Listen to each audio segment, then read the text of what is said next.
అర్థం కాదు ఏంటి అంటే 70 ఏళ్ళ నుంచి ఎవడో వెళ్ళింది ఫస్ట్ ఈయనే వెళ్ళాడు ఇప్పటి వరకు.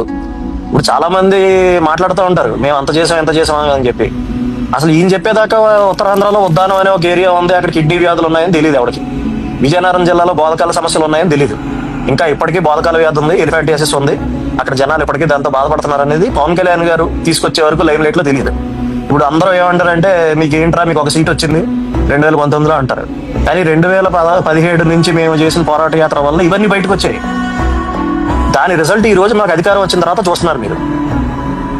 ఓకే, కాబట్టి అదేమి మేము మా ఫెయిల్యూర్ అని మేము అనుకోవట్లేదు. అది మా ఫస్ట్ స్టెప్పింగ్ స్టోన్ సక్సెస్ కి. ఈ రోజు అధికారం వచ్చింది కాబట్టి ఇంకా రెస్పాన్సిబుల్ గా చేయగలుగుతున్నాం. అధికారం రాకపోయి ఉన్నా కూడా పవన్ కళ్యాణ్ గారు ఆదిలాబాద్ లో చేసినట్టు ఆయన సొంత నిధులు ఖర్చు పెట్టి ఎంతో కొంత చిన్న స్థాయిలో చేయగలిగేవాడు. ఈ రోజు అధికారం వచ్చింది కాబట్టి 1000కి పైగా గ్రామాల్లో రోడ్లు వేయగలుగుతున్నాడు. అసలు రోడ్డు అంటే ఏంటో చూడకుండా డోలీల్లో కొండల మించి కిందకు వచ్చేటటువంటి గ్రామాల్లో మీకు ఇండిపెండెన్స్ వచ్చిన తర్వాత, ఈ దేశానికి స్వాతంత్రం వచ్చిన తర్వాత ఏ నాయకుడు పర్యటించినటువంటి గ్రామాల్లో, ఎక్కడ రోడ్లు అయినటువంటి గ్రామాల్లో ఆయన వెళ్ళి పర్యటించి ఈ రోజు వేయగలుగుతున్నాడు. అది ఆయనకు వచ్చిన అధికారం దానికి రిజల్ట్ తప్ప ఆయన ఇంటెన్షన్ ఓడిపోయినప్పుడు అదే, గెలిచినప్పుడు అదే ఆ ప్రాంతానికి సంబంధించినంత వరకు. అండ్ ఎక్కడ ఉన్నాడు, ఎక్కడ బస చేశాడు అంటే డుమ్రిగూడ మండలంలో బస చేశాడు నైట్.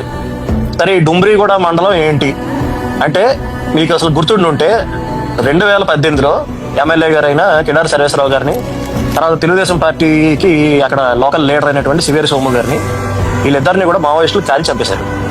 అంత ప్రాబ్లమేటిక్ ఏరియాలో ఒక డిప్యూటీ చీఫ్ మినిస్టర్ ఓ రాత్రి అంతా అక్కడ ఉండిపోయి కాలినడకని నడుచుకుంటా టాపరాయి దాటి ఈ గ్రామాలకు వెళ్తున్నాడు అంటే అతనికి ప్రజాసేవ చేయాలి, ప్రజల కోసం మనం నిలబడాలి అనే ఇంటెన్షన్ కానీ చిత్తశుద్ధి కానీ లేకపోతే అసలు ఎందుకు వెళ్తాడు?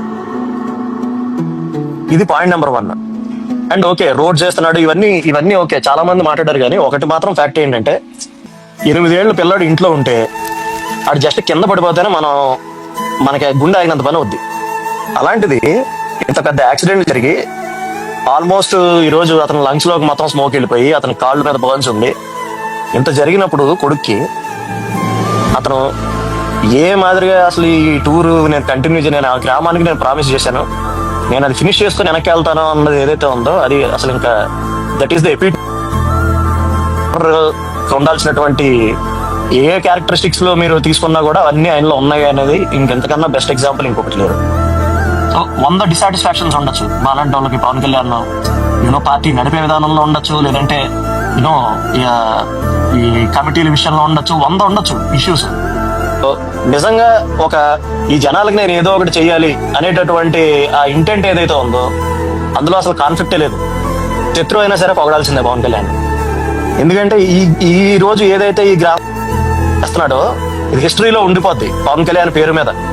ఎందుకంటే నాకు తెలుసు రోడ్ వేయడం అంటే ఏదో చాలా రోడ్ వేయడం ఏముంది అంటే సిటీల్లో ఉండే వాళ్ళకి దాని ప్రాముఖ్యత, దాని ఇంపార్టెన్స్ అర్థం కాదు.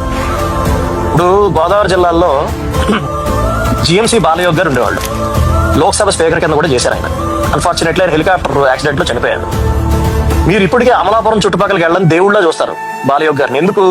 కొన్ని లంక గ్రామాలకి రోడ్లు వంతెనలు వేశారు ఆయన పేరు చరిత్రలో ఉండిపోయింది. అలాగా మీరు ఇప్పటికీ కొన్ని గ్రామాలు, పాసలపూడి లంక ఇలాంటి కొన్ని గ్రామాలకు మీరు వెళ్ళండి. ఈ లంక గ్రామాలకు మీరు వెళ్తే జిఎంసీ బాలయోగ్ గారిని irrespective of community, cost, everything ఆయన ఒక దేవుళ్ళ చూస్తారు జనాలు. ఎందుకంటే వాళ్ళకి కావాల్సింది ఏంటి? యాక్సెస్. ఒక పక్కన ఒక కాకినాడ, అమలాపురం లాంటి టౌన్ ఉంది, ఆ టౌన్కి వెళ్ళాలంటే పడవలో వెళ్ళాలి. సేమ్ ఈ రోజు వీళ్ళకి కూడా ఒక గర్భిణీ స్త్రీ ఉంది అంటే డోలీ కట్టి తీసుకురావాలి ఆవిడని. దారిలో డెలివరీ, మార్గ మధ్యలో డెలివరీ అయిపోతుంది. తల్లి బిడ్డ క్షేమంగా ఉంటారో లేదో తెలియదు. ఎవరికైనా చిన్న జబ్బు చేసిందంటే అతన్ని 2 మనుషులు మోసుకుంటూ రావాలి. ఇంకా మనం బతుకుతున్న ఇలాంటి సమాజంలో విశాఖపట్నం లాంటి మన రాష్ట్రంలోనే అతిపెద్ద సిటీకి దగ్గరలో ఉన్నారు ఈ జనాలు. వాళ్ళకి రోడ్ వేయడం, మన వీధిలో రోడ్ వేయడం ఒకటి కాదు, మీరు గుర్తుపెట్టుకోండి. వాళ్ళకి రోడ్డు వేసినందుకు చరిత్రలో మిగిలిపోతాడు, వాళ్ళ దృష్టిలో దేవుడి కింద మిగిలిపోతాడు పవన్ కళ్యాణ్. నీకు నమస్కారం బాబు, దండం పెట్టు. ఇంకో 50 ఏళ్ళ తర్వాత అయినా సరే ఎవడైనా వెళ్ళినప్పుడు చెప్తారు వాళ్ళు, ఎవడేసాడు రోడ్ ఉండేవాడండి ఆయన వేసాడు రోడ్డు అని చెప్తారు. సో ఒక హిస్టారికల్ థింగ్ చేశాడు ఈ రోజు. కాబట్టి ఇది ఏదో చిన్నగా తీసుకోకండి. వాళ్ళ లైఫ్లు ఎలా ట్రాన్స్ఫార్మ్ అవుతున్నాయి. ఎందుకంటే వాళ్ళకి 2 చాలండి, వాళ్ళకి ఏం అవసరం లేదు. తాగడానికి నీళ్లు, వాడు పైకి కిందకి రావడానికి రోడ్డు వేస్తే వాళ్ళ జీవితాలు సగం మారతాయి. సగం ఆరోగ్య సమస్యలకు మీకు గిరిజన గ్రామాల్లో వచ్చేది త్రాగునీరు వల్ల. అదొక్కటి సార్ట్ చేయండి, వాళ్ళకి ఆరోగ్యంగా ఉంటారు వాళ్ళు. సెకండ్ థింగ్, వాళ్ళకి మల్టిపుల్ మంచి మంచి ప్రొడక్ట్స్ ఉన్నాయండి. వాళ్ళ కాఫీ చాలా ఫేమస్. వాళ్ళ ప్రొడక్ట్స్ హిందుస్థాన్ యూనిలివర్ దగ్గర నుంచి, ఐటీసీ దగ్గర నుంచి వాళ్ళందరూ వచ్చి కొనుక్కుంటారు గిరిజన ప్రొడక్ట్స్. వాళ్ళకి లేనిదల్లా ఏంటి, యాక్సెసిబిలిటీ లేదు ఆ గ్రామాలకి. నీకు ఎప్పుడైతే కనెక్టివిటీ వస్తుందో డెఫినెట్ గా 10 మంది 20 మంది లేదంటే ఒక 2-3 హ్యామ్లెట్లు కలిపి వాళ్ళు ఎప్పుడైతే ఒక అగ్రికల్చరల్ క్లస్టర్స్ కింద ఏర్పడి వాళ్ళు ఎప్పుడైతే లాజిస్టిక్స్ చేసుకోగలుగుతారో వాళ్ళ జీవితాలు మారుతాయి. దానికి కావాల్సినటువంటి ఫెసిలిటేషన్ చేస్తున్నాడు పవన్ కళ్యాణ్ ఈరోజు.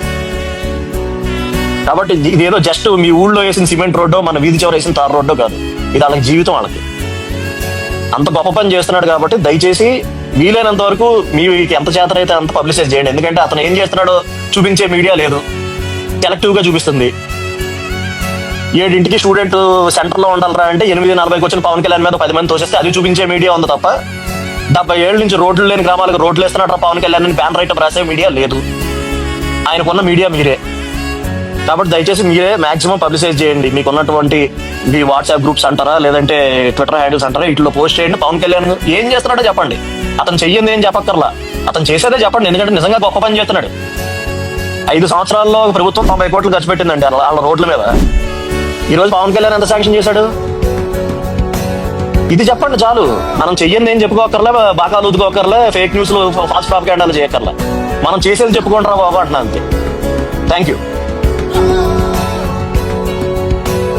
గుడంబ.